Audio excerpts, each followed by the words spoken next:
Channel को subscribe करें और सभी अपडेट्स के लिए बेल आइकन जरूर क्लिक करें और हाँ, वीडियो लाइक और शेयर करना मत भूलिएगा। सीमा गर्मियों की छुट्टियों में अपनी नानी के गांव आई थी। सीमा नानी के घर पहुंचने के बाद अपनी नानी के पैर छूती है और उनसे आशीर्वाद लेती है।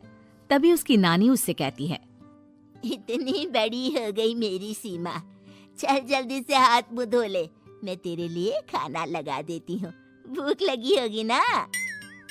हाँ नानी, भूख तो लग रही है मुझे, आपके हाथ के बने हुए पीले दाल और चावल खाने की।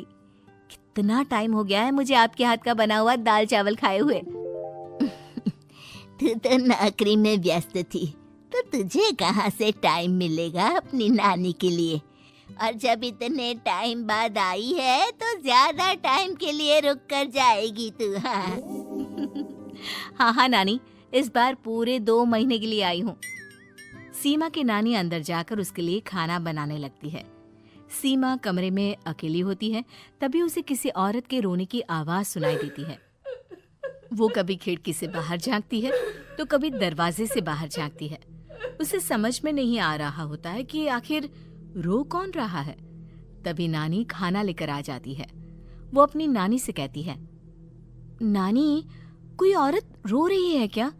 मैं जब से यहाँ आई हूँ तब से मुझे यहाँ किसी औरत की रोने की आवाज आ रही है। हे भगवान, कहीं ये वही तो नहीं? बोलो ना नानी। अरे कोई नहीं रो रहा, ये तेरे मन का वहम है।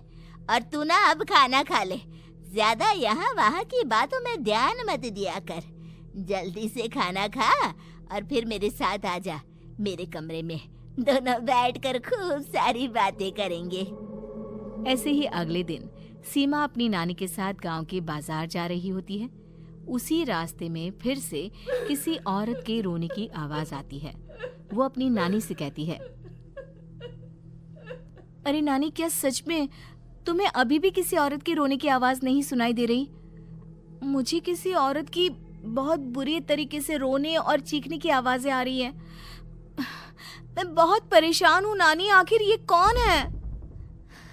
मुझे लगता है कि सीमा को शहर भेज देना चाहिए, यहाँ रहना उसके लिए ठीक नहीं।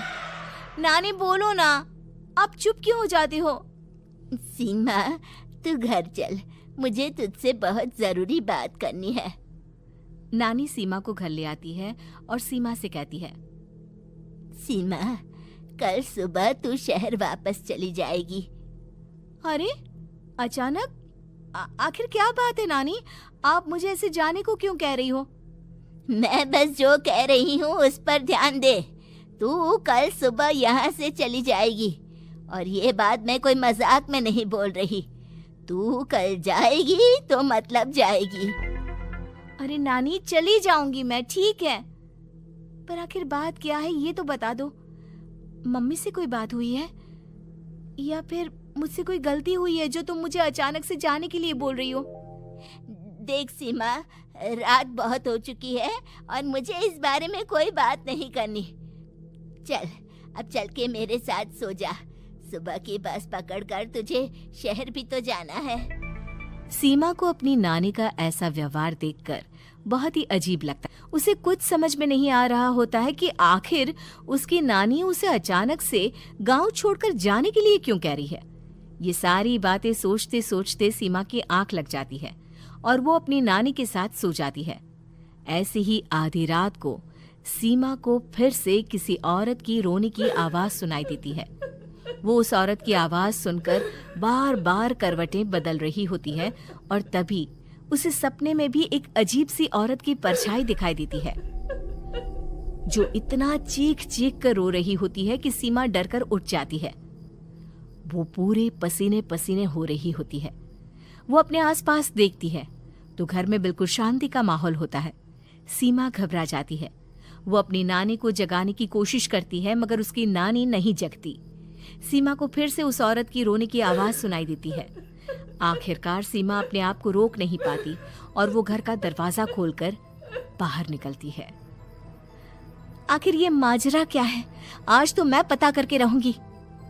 अब आवाज का पीछा करते हुए सीमा आधी रात को गांव के चौपाल के पास बने कुएं के पास पहुंच जाती है, जहां कुएं की चारों ओर बेड़ियां लगी होती हैं। उन बेड़ियों में लगे हुए ताले के साथ एक लाल रंग का कपड़ा और माता रानी का कलावा बंधा होता है। उस कुएं में से सीमा को किसी के रोने की आवाज आती है। सीमा परेशान हो जाती है। इस कुएं में कौन है? कौन है यहाँ? सुनो, कौन है? कौन रो रहा है?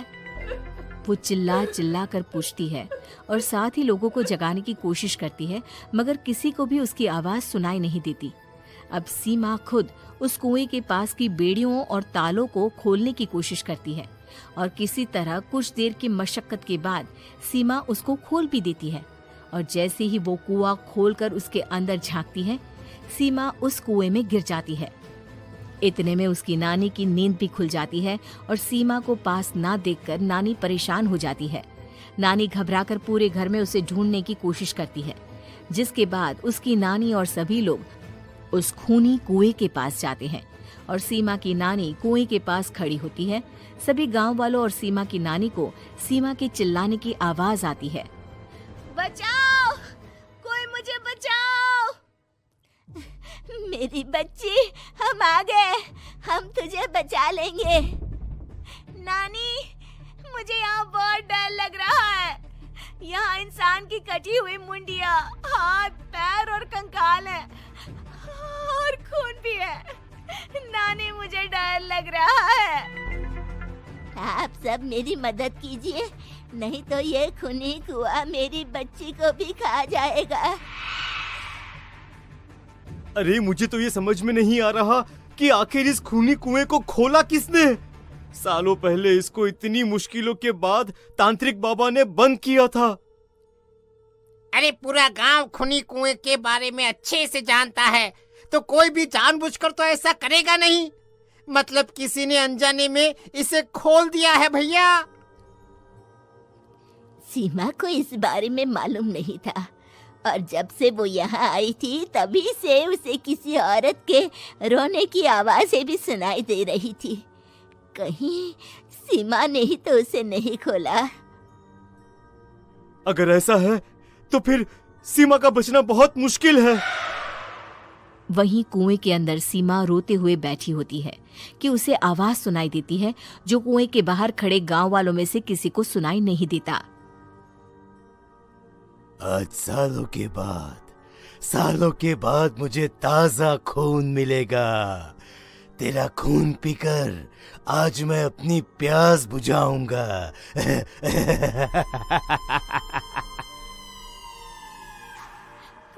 कौन है? मत मारो प्लीज, मुझे जाने दो प्लीज। मैंने किसी का क्या बिगाड़ा है? वो तुझे मरने के बाद पता चल ही जाएगा। जितने में गांव वाले और सीमा की नानी कुछ सोच पाते, उतने में उन्हें सीमा के चिल्लाने की आवाज आती है और अगले ही पल सब शांत हो जाता है। क्या हुआ? सीमा, मेरी बेटी। माफ करना बहन, लेकिन अब सीमा वापस नहीं आएगी। हमें एक बार फिर से कुएं को बंद करना होगा। गांव वाले तभी तांत्रिक को बुलाकर लाते हैं। एक बार फिर अपनी शक्ति से तांत्रिक बाबा उस कुएं को हमेशा हमेशा के लिए बंद कर देते हैं और वहां एक बोर्ड लगा दिया जाता है कि यहाँ आना मना है। यदि आपको हमारी ये कहानी पसंद आई होगी, कृपया हमारे चैनल को सब्सक्राइब करें और सभी अपडेट्स के लिए बेल आइकन जरूर क्लिक करें। और हाँ, वीडियो लाइक और शेयर करना मत भूलिएगा। Bye bye.